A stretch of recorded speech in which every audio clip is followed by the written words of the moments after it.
What's going on, everyone? It's the Fantasy Football Almanac, back at it with another fantasy football video. Today we are going to be talking about 2023 redraft running back rankings. I know this is very early, but it is nice to see the transition between early running back rankings and late running back rankings, seeing where guys like Bijan and Jahmyr Gibbs land, seeing what player ends up with Ezekiel Elliott or Kareem Hunt on their lineups to start the season. But before we get into it, if you guys could, go down, give this video a like. I'm answering every single comment. So if you guys have any questions related to fantasy football, anything, redraft, dynasty, trades, the upcoming NFL draft, anything, would love to help you guys all out. And subscribe to the channel, turn that notification bell on so you don't miss another video. It is the best way to help me out. Only takes a second. You'd always change your mind later. It is completely free as well and the best way to support me. But either way, guys, let's hop right into it with our first running back. And I think this guy deserves to be in a tier of his own, and that is CMC, Christian McCaffrey. Christian McCaffrey's ceiling is simply the best running back in football. Somebody who has had 2,400 total yards in a season, and that was a 16-game season, which is absolutely mind-blowing. 19 total touchdowns. Finished as the running back one with over 400 fantasy points, 413 to be exact, which is something that very few quarterbacks do. I mean, to put that into perspective, Josh Allen only had 398 fantasy points this last season, meaning Christian McCaffrey outscored the number 2 quarterback in all of fantasy. Even last year, we see it having over 300 fantasy points, landing himself on a great team.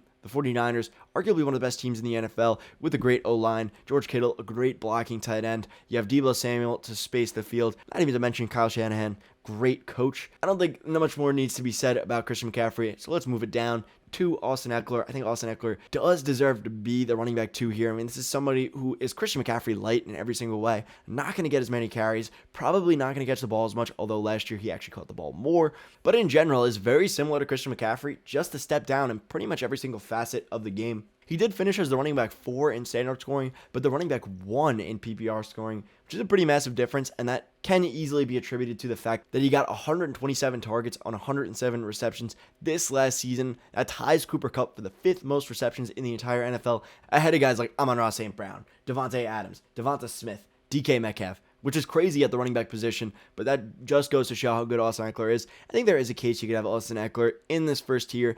I just don't, simply because I think CMC does most things better than Austin Ekeler, and I think in a vacuum, I don't see any way you could really justify taking Austin Ekeler over CMC, and that's kind of how I do my tiers. But either way, Austin Ekeler, great running back, deserves to be here, deserves to be the running back 2. Let's move on to Jonathan Taylor, and that is my running back 3. I think Jonathan Taylor, you could make a case to be even lower than this, but at the same time, I think Jonathan Taylor did prove he's a phenomenal running back at the NFL level, having 2,100 yards from scrimmage a mere 2 years ago, finishing as the running back 1 in both standard and PPR scoring. This year, he does take a step back, but a lot of that did have to do with injury.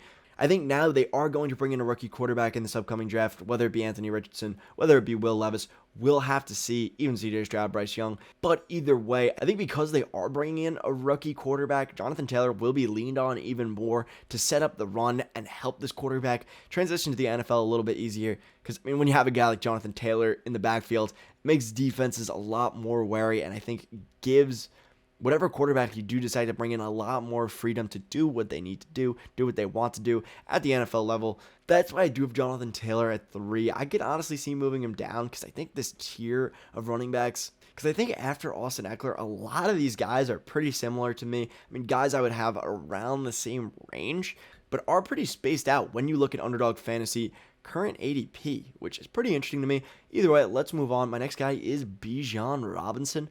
I think Bijan Robinson, again, a guy who does deserve to be here, independent of landing spot, just because he simply is so good. I mean, this is somebody who forced 104 missed tackles, the first player in the PFF era to have over 100 broken tackles in a collegiate season. So this is somebody who's going to be great, checks all the boxes as a great fantasy running back, and the only knock is that, oh no, he could be a little bit faster. Whatever. Great running back, and I think somebody who does deserve to be in this tier right away. Independent of landing spot, we shall see where he ends up going. Let me know down below what you guys think, where he will end up going, because, I mean, I could see him going anywhere in the first round, but I do think it will be in the first round. Either way, Bijan Robinson, a guy who comes out maybe once every 5 years at the running back position, a blue chip prospect, and somebody who I think should be drafted really highly at the NFL level. Moving on, though, we got Saquon Barkley, and I think Saquon Barkley does absolutely deserve to be here. I mean, this is somebody with the draft pedigree going number 2 overall, one of the best draft prospects of all time. His offensive line should, fingers crossed as a Giants fan, be getting better, but we'll have to see, to be honest with you. I mean, Evan Neal looked awful in his rookie season. But either way, Saquon Barkley, a very talented running back. I do want to discuss the potential that he will not play to start the season. I think it is really early to tell, but he has come out and said he will not play on the franchise tag, which I do respect for all running backs. I mean, we do have Josh Jacobs and Tony Pollard playing on the franchise tag right now as well, and I don't think it's great for running backs long term. For the team, I think it's the best thing a team can do is to put the running back on a franchise tag, which honestly sucks for the running back because running backs consistently get screwed over. I mean, their bodies arguably go through the most wear and tear out of any player in the NFL. They're out of the NFL the quickest. I mean, the average duration of an NFL running back career is only a little over 2 years, which is crazy to me. So I think Saquon Barkley is not in the wrong for wanting to go out and get his money, but at the same time, this does create a situation where either Saquon Barkley sits out for the first part of the season, or we see Saquon Barkley potentially get traded. In a scenario where Saquon Barkley gets traded, I think that's absolutely fine for Saquon because I think whatever team he ends up on can't really be too much worse than the Giants.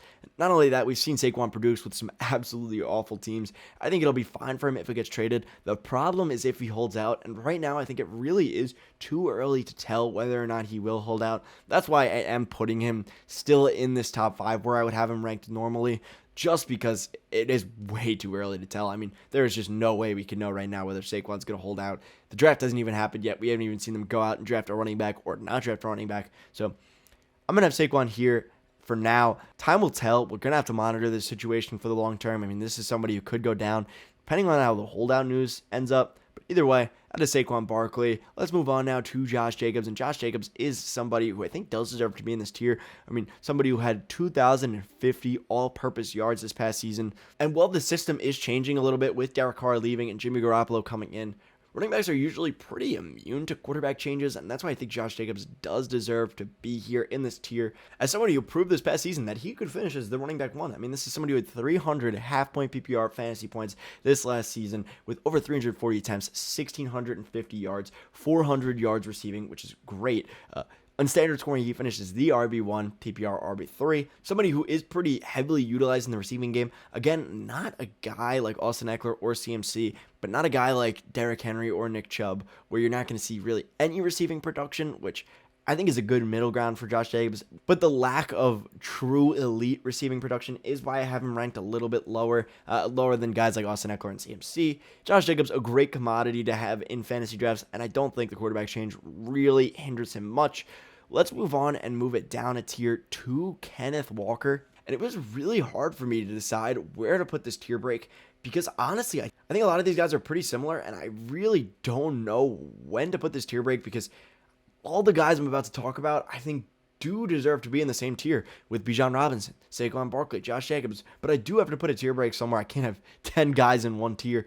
So that's why I do have Ken Walker starting out my third tier here. Somebody who really broke out, especially during the second half of the season. I mean, final 3 games, averaged over 115 yards rushing. Well, he does not have the receiving upside, again, of a guy like Austin Ekeler, CMC. He does have phenomenal rushing upside, having over 1,000 rushing yards in his rookie season, despite the fact that his first 5 weeks, he really did not play at all. I mean, this is a team who gave Rashad Penny the brunt of the workload before Rashad Penny was faced with a season-ending injury. Then Kenneth Walker absolutely took over. This is somebody who is great at breaking away long runs. Top 5 in breakaway runs of more than 20 yards. Top 5 in breakaway runs of more than 30 yards, of more than 40 yards, and of more than 50 yards. So Ken Walker, somebody who can win you a fantasy week with those breakaway type runs. This is somebody who's in a really good scheme with actually pretty great protection.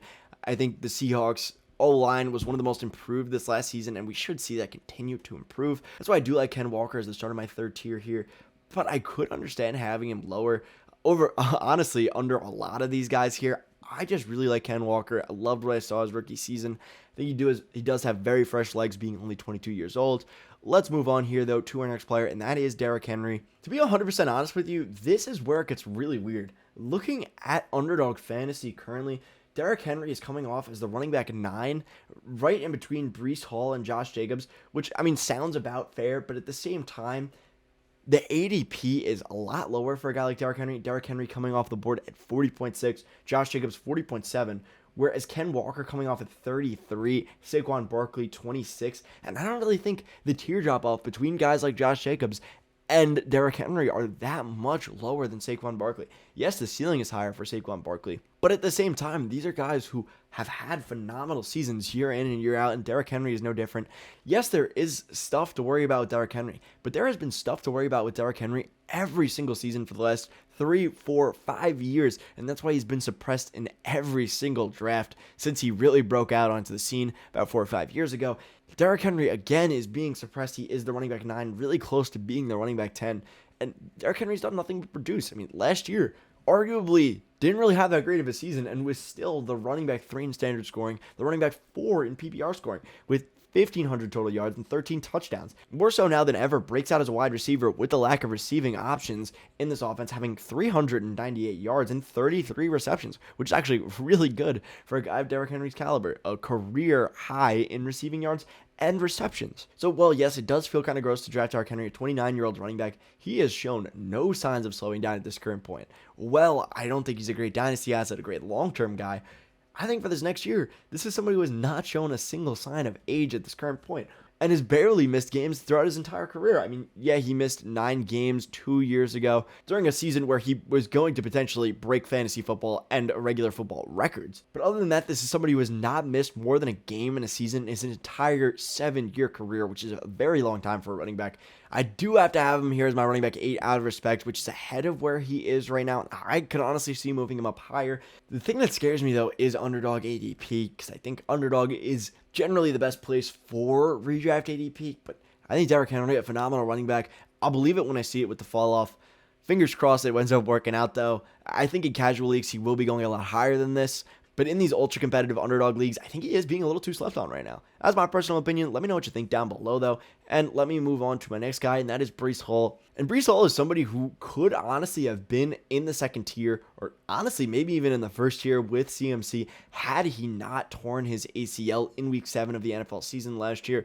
But this is somebody who looked to be having an elite breakout once he started to get more than 50% of the snaps in week 3. So we'll see what happens with Breece Hall, but right now I am a little bit skeptical to draft him as a great redraft running back just because torn ACLs can take a while to recover from. I mean, look at J.K. Dobbins the year after torn ACL. Look at Saquon Barkley the year after torn ACL. Of course, there are always exceptions. I mean, look at Adrian Peterson the year after he tore his ACL.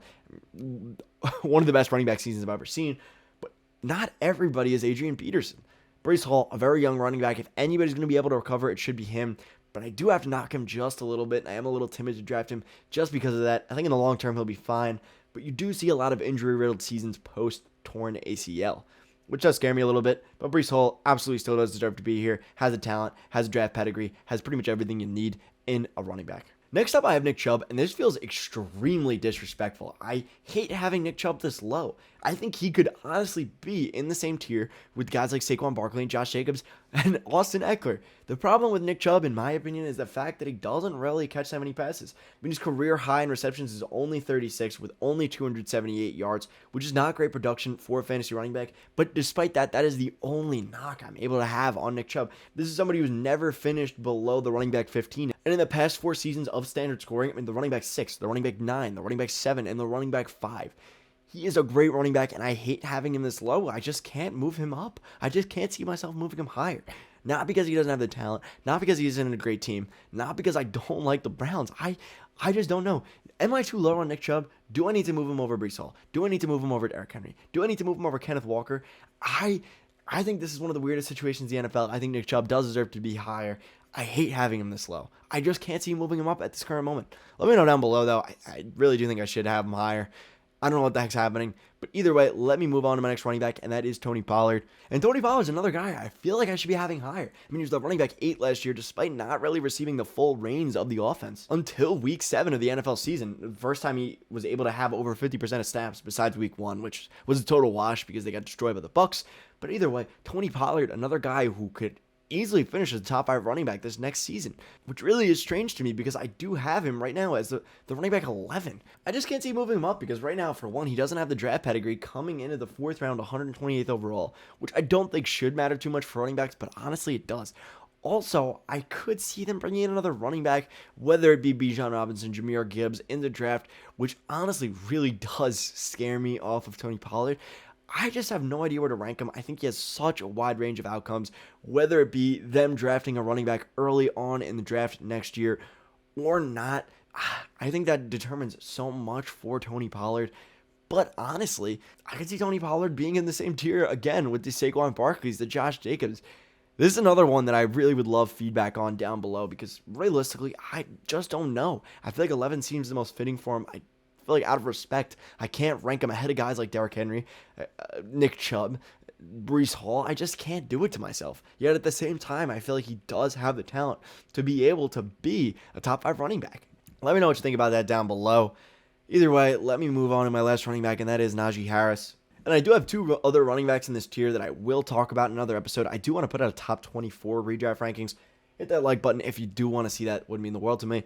But I will mention them at least briefly. The running backs I have behind Najee Harris right now are Ramondre Stevenson and Travis Etienne. They do deserve honorable mentions at least because they are in this tier. But at the same time, Najee Harris, somebody who's had 3,000 all-purpose yards since he came into the NFL a mere 2 years ago. We do see the Steelers picking up the Eagles' right guard, but either way, we should see the Steelers also bring in an offensive lineman or a cornerback in this upcoming draft. If it is an offensive lineman, that is more great news for Najee Harris. This is somebody who has proven he can handle a great workload at the NFL level, having almost 800 total touches in 2 seasons. And while the efficiency has not been great for Najee Harris, the volume will absolutely be there. Tomlin's done it in the past. Tomlin's done it his entire coaching career. What's to say he doesn't do it for one more year for Najee Harris? I think the volume alone propel Najee Harris to a top 12 running back. And also, I think this offense should be taking a step up this next season. But anyways, guys, that's going to be it from me. Hope you guys did enjoy the video. If you did, please give this video a like. I'm answering every single comment. If you guys have any questions, please let me know down below. And subscribe to the channel, turn the notification bell on so you don't miss my top 24 running backs video or my top 12 redraft wide receivers video that should be coming out soon as well. As always, though, have a good day, a good night, and a good life.